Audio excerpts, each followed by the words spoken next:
The wait is over. What started as the next step in Zain Bando's sports media journey has officially evolved.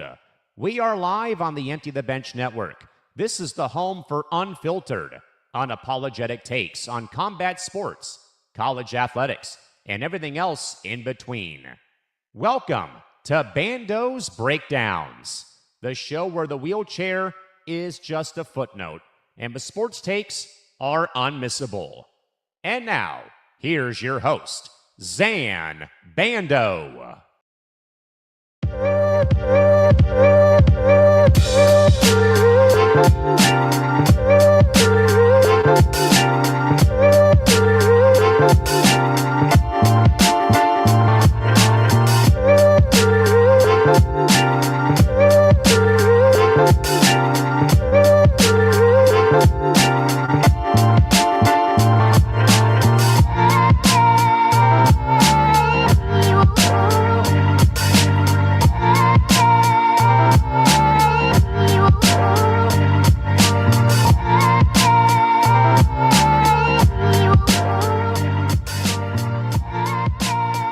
Hello everyone, we are live. This is Bando's Breakdowns, episode 97. My name is Zain Bando. It is Friday, July 10th, 2026. If you can't tell by my shirt, you know why we're here, as it is the eve of UFC 329. Good to be back on the program. As always, very excited to bring you guys everything in the world in sports as per usual. Thank you so much for checking this one out. We already have 82 people in the stream, now up to 83. Shout out to all of you who are streaming live on YouTube and on X. Before we get to anything though, let's get started with a few quick reminders, as we always like to do. Please be sure to like, follow, and subscribe to the Empty the Bench Podcast Network. To do so, please go to youtube.com/ETB Network. Would be greatly appreciated as we keep climbing towards 3,000 watch hours. So the more you guys watch and consume, the more it helps us out and the more it helps the channel grow. So it would be greatly appreciated if you guys really did take the extra step, hit that like button, subscribe, hit the notification bell. That way you don't miss a single moment of any of these streams, anything else that the network has coming up, Zanzinger Part 2, any exclusive interviews that I have on here as well. It'll all be right here. So please be sure to subscribe when you guys can. It would be greatly appreciated if you guys did so. You can follow the show on social media at Bando's Breakdown. And of course, you can follow me as it scrolls across the bottom of the screen at Zain Bando 99. For those of you who have never seen me before, I'm Zain Bando. I'm a sports journalist and an ETB Network co-host. You can find my work several places, including MMA Knockout on Sports Illustrated, where we are bringing you guys wall-to-wall comprehensive coverage all week long of UFC 329. Shout out to the team over there. We are absolutely crushing it this week with all the content that we've already put out and all the content that is to come over the next 24 to 48 hours. I am right in the pipeline of all of that. You can also check out my work over at Field Level Media as well. It'll be live and instant with a recap of UFC 329 tomorrow, as well as an analysis piece that I will be putting out shortly following the event's conclusion. So stay tuned for that. And that's going to be in all the major wire services that you could think of, Deadspin, et cetera, et cetera. So please be sure to check that out as well in case you missed the event. And then, of course, you can also check out my work on the collegiate front over at the Sporting News. We previewed all 18 Big Ten teams over a 3-day period this week. So if you want a bit of insight on all 18 of them, they're all right there waiting for you. And then, of course, you check out all my other supplemental work over at Ohio State on Sports Illustrated as well, covering all things Buckeyes on a week-to-week and month-to-month basis. Speaking of college and all that great stuff as well, again, would be greatly appreciated if you guys made sure to check out all of that stuff as it supplements all of the stuff that I do here and is an extension. So there is that as well. All right, let's get into the show now. So Zan's overview this week, it's a pretty big show. As I kind of teased at the beginning of the episode, the reason why you guys are here is to see me preview UFC 329. We are going to talk about some other stuff on this stream as well over the next 30 to 45 minutes or so, but figured most of this show is going to be all about the UFC event that's coming up. So tomorrow night from the T-Mobile Arena, it is UFC 329. It's already 100 people are in here. Conor McGregor finally makes his return to the octagon. First time in 5 years. In fact, it was 5 years ago today that Conor McGregor had his gruesome leg injury in Las Vegas against Dustin Poirier. Why do I remember that? I remember that because I was physically in the building for it. I will never forget how surprised the entire crowd was when McGregor broke his leg, all the uncertainties going on with McGregor at that point, whether he was going to return. He is now finally back, and he is taking on an old foe in Max Holloway, the former UFC BMF and former UFC featherweight champion of the world. Obviously, a huge, huge fight for a multitude of reasons, but let's talk about the historical narrative between these two guys because it's very interesting. Obviously, when you look at this fight, the breakdown of this, Holloway, the key here with him is he's been obviously a lot more active than McGregor. He's fought a who's who list of the best fighters in the world in the 5 year absence that McGregor has been out. McGregor is sitting at 37 years old. He's not getting any younger. He's only getting older. So that means that his clock is ticking here. The scenario going into this fight is pretty simple. And I understand why people may disagree, but business is business at the end of the day. And I think I know what the UFC is doing here. The real reason why this fight is such a big deal, even though some purists don't want to suggest that this fight is a big deal, which I think is the wrong way to look at it, is first off, Conor McGregor is the biggest moneymaker in the history of mixed martial arts. He has driven the boat, if you will, in terms of making MMA mainstream. And I don't want to hear all this talk. Oh, Zan, there have been other fighters that have made MMA mainstream. MMA has been mainstream for longer than you might think. The UFC was on Fox. No. Conor McGregor made this thing mainstream. He was the one who made the Floyd Mayweather Jr. fight a reality. He was the one that brought 2.4 million people, along with Khabib, of course. But to me, he was the main driver.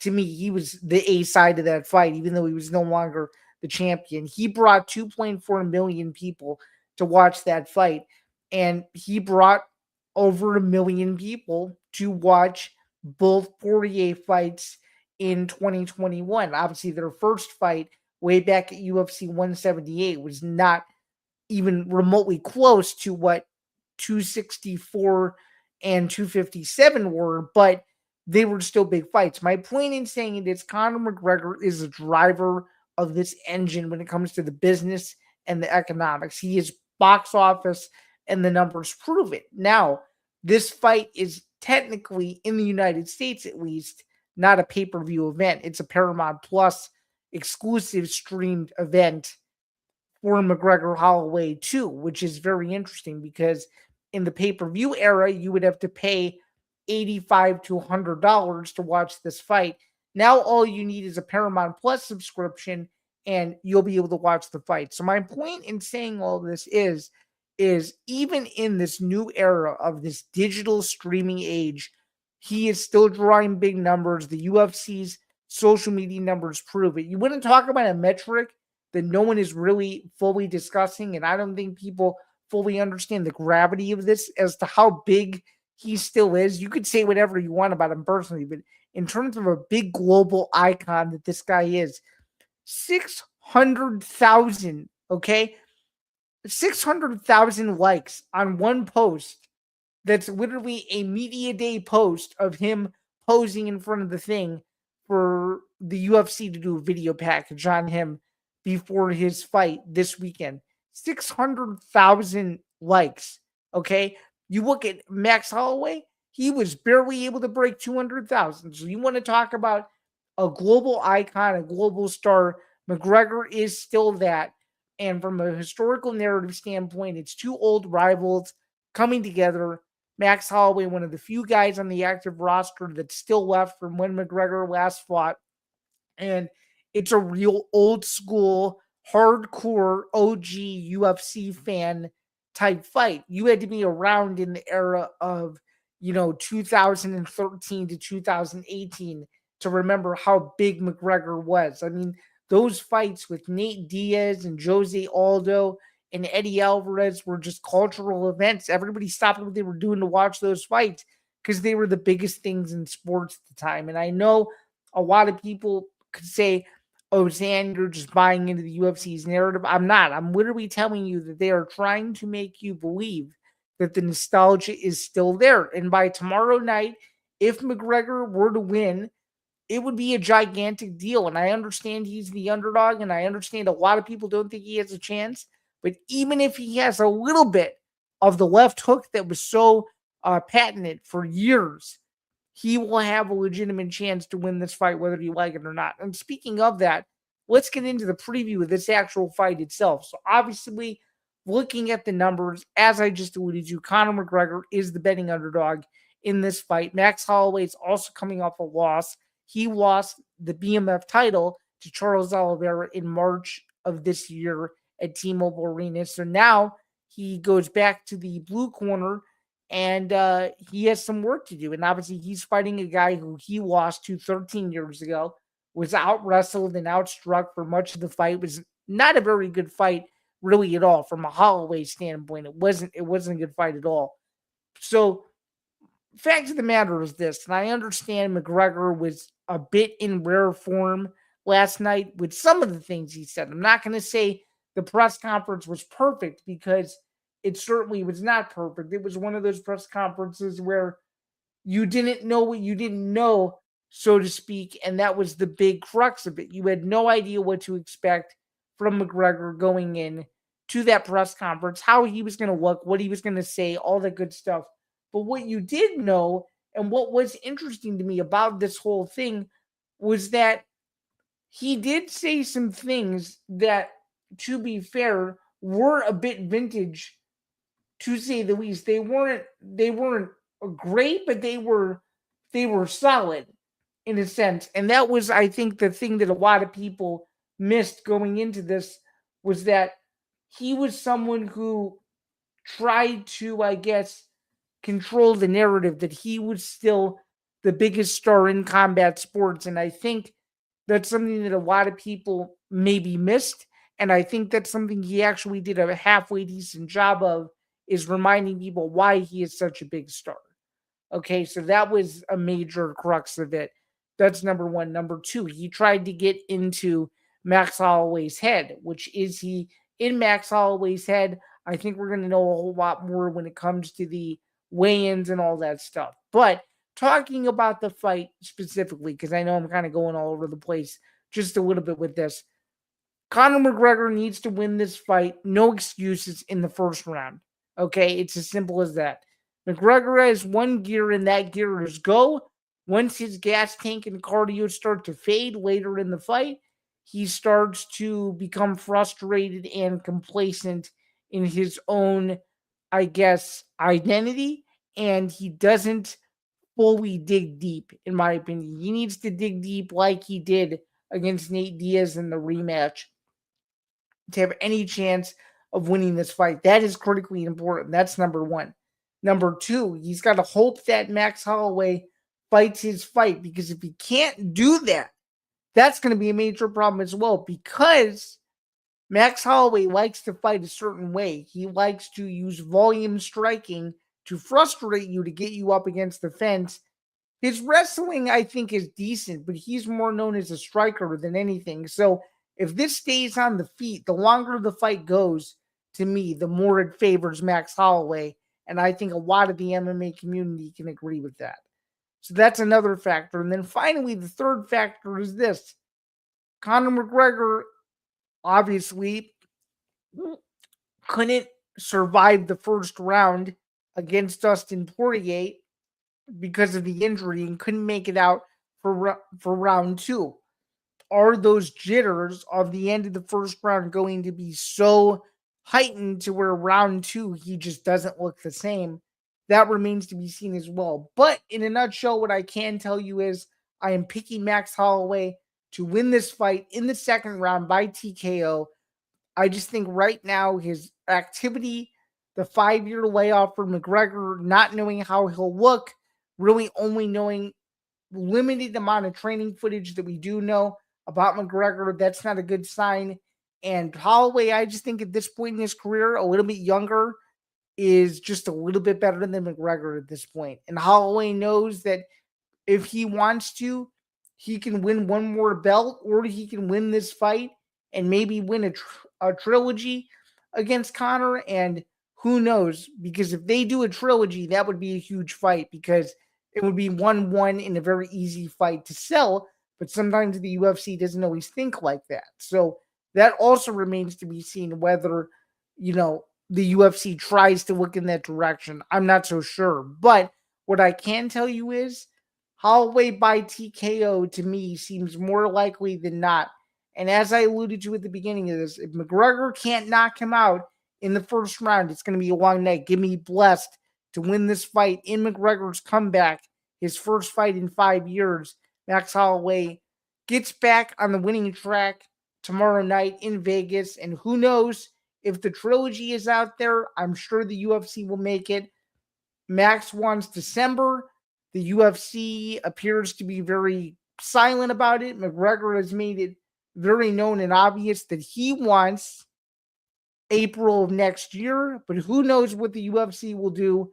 It seems that they're taking a wait and see approach. So, with that said, it remains to be seen what happens with both of these guys. But my overall pick for this fight is Max Holloway to get it done, a vicious TKO after an exciting first round where McGregor looks halfway decent. He gets caught coming in the center of the octagon, falls kind of sideways a little bit, and Holloway jumps all over him, lands ground and pound, and wins the fight in pretty devastating fashion.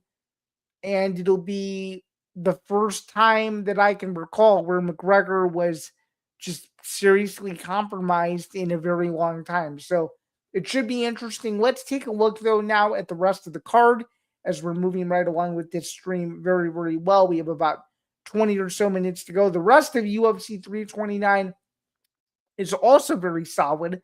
Let's take a look at who else is on the card on Saturday night. It is a 14-fight card in total. It is a 5 p.m. Eastern start for the prelims. The whole thing is on Paramount Plus. Some of the other fights on the card: Benoit Saint Denis looking to disrupt Paddy Pimblett's chase at a title shot in the co-main event. Corey Sandhagen versus Mario Batista. That should be a great fight as well. Brandon Royval versus Lonnie Kavanaugh, 17-9 versus 10-1. Opening the main card is King Green versus Terrence McKinney. And then headlining the prelims, former UFC middleweight champion Robert Whittaker moving up to light heavyweight to take on the always dangerous Nikita Krylov. And then the other fight I wanted to highlight on here, the biggest favorite in UFC history, Gable Stevenson makes his UFC debut against Elijah Ellison. Gable Stevenson, one of the hottest heavyweight prospects in quite some time. I've had the pleasure of interviewing him. He was very, very nice to me, regardless of all of his controversies. It should be interesting to see how he looks in the UFC. Very excited to see if those betting odds end up living up to what they say they are. Cody Garbrandt back in action against Adrian Yanez. That is a chance to be really exciting. Kai Kamaka taking on one of the hottest prospects at featherweight in Luke Riley, undefeated at 13-0. Tracy Cortez versus Kong Wang, 12-3 versus 9-1. That should be a good one. I like Kong Wang in that fight. Damian Pinas versus Cesar Almeida, 9-1 versus 7-2. John Garza steps in as a late replacement to fight Farad Basharat. Ryan Gandra takes on Zach Reese. And opening the card, Cody Durden versus Alessandro Costa at flyweight to open the festivities from Las Vegas. So there you go. And just really quick as well, because I'm sure you guys care about this sort of thing, my quick picks for this event while we are here. Let's take a look at those as well, because I feel very confident in these. I went 12-1 on UFC Baku a couple of weeks ago. My picks from top to bottom: Costa by decision, Reese by first round knockout, Basharat by decision, Pinas by second round knockout, Kong Wang by decision, Luke Riley by decision, Adrian Yanez by knockout in the second round, Gable Stevenson by knockout in the first round, Whitaker by decision, King Green by decision, Brandon Royval by submission, Corey Sandhagen by decision, BSD by second round, TKO, and all roads lead to the main event of the evening between Max Holloway and Conor McGregor. Max Holloway gets the job done by second round TKO. Moving away from UFC to talk about the World Cup and what is going on with it, as 130 people have been locked and loaded in here. Shout out to all you guys for streaming me this afternoon. And again, as I said, please be sure to check out our YouTube channel if you are watching over on the X feeds as well. Speaking of the X feeds that we are streaming to, though,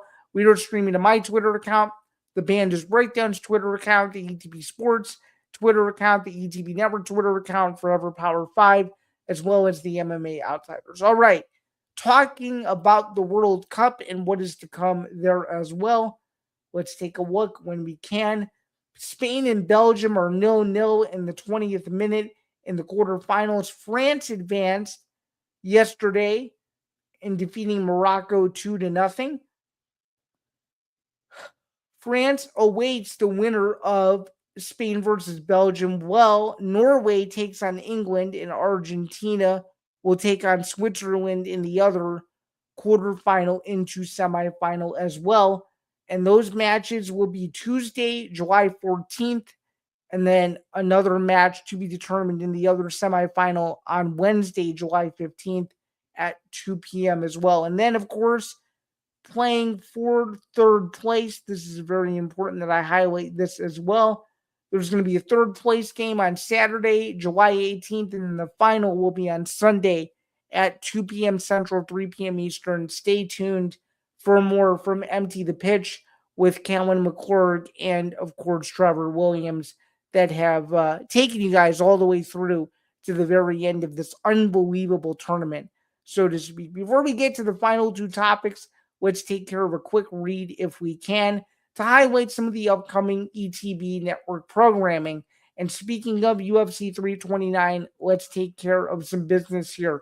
Fight IQ with Tom Albano will be moving to Sunday morning. Tom will be doing a special post-fight reaction show due to some scheduling conflicts, so stay tuned this week. It'll be an early morning Fight IQ. But without further ado, here we go. Step into the cage, typically every Monday night with Tom Albano. Fight IQ breaks down the world of combat sports with the precision of a championship game plan, from analyzing ground control at PFL events to breaking down the technical mastery of the world's best strikers.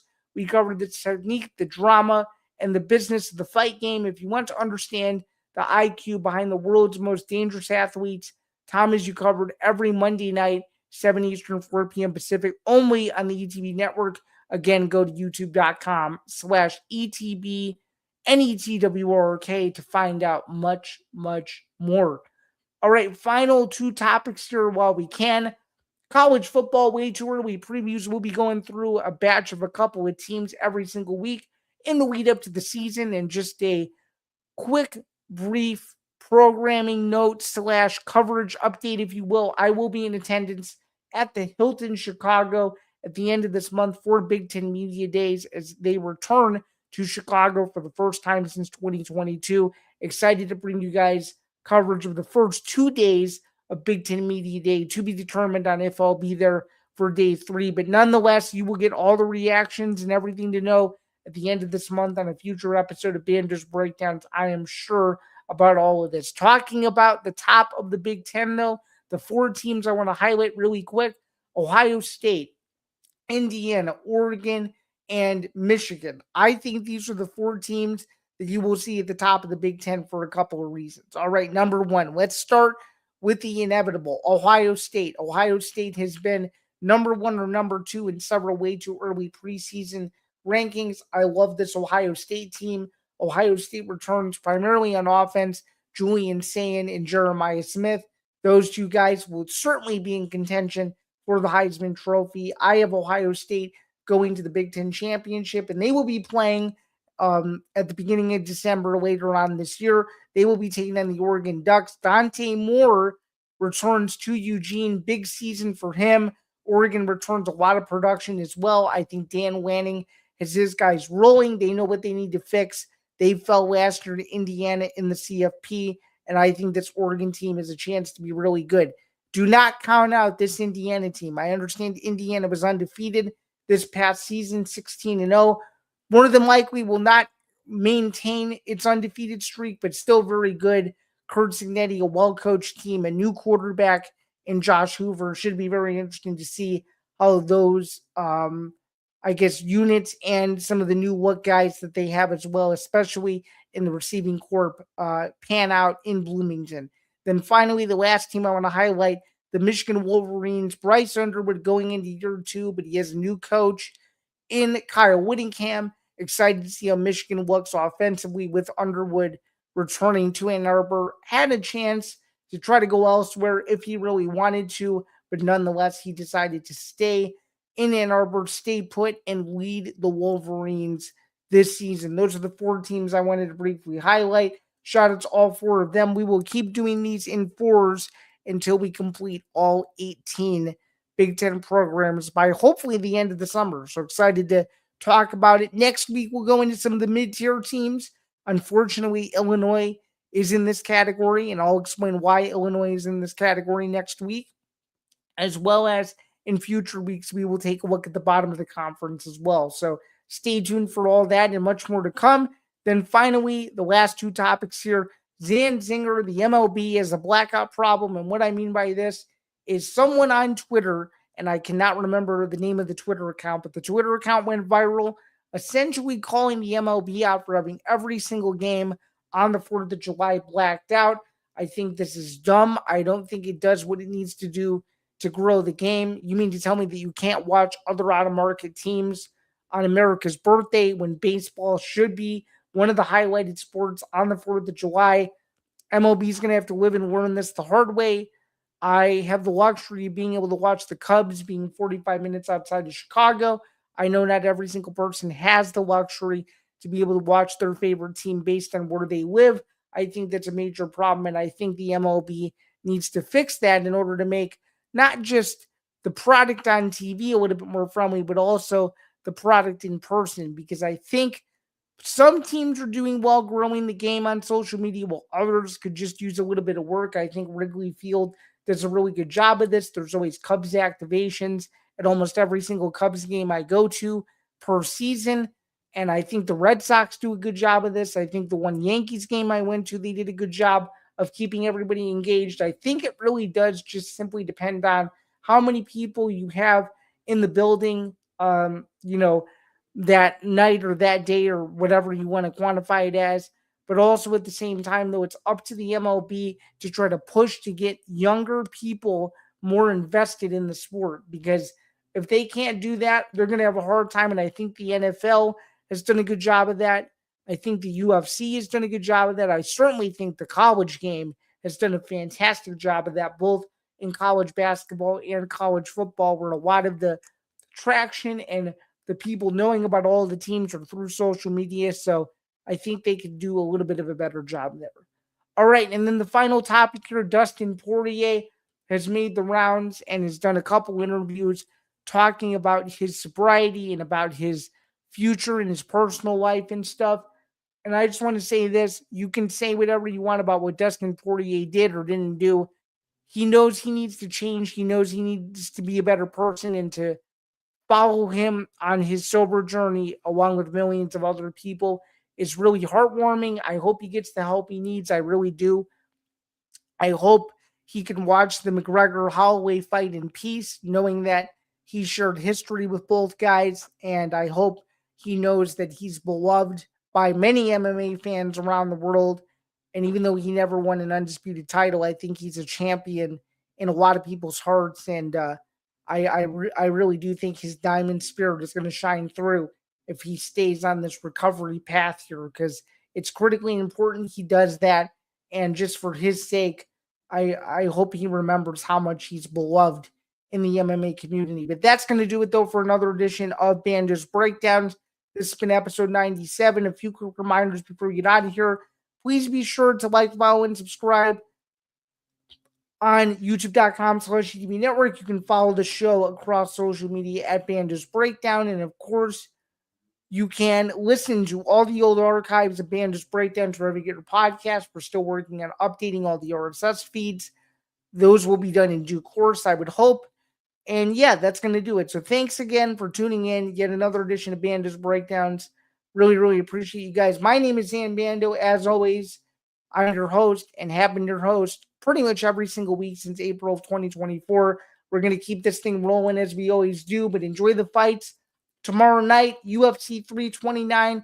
If you don't have Paramount, go get it.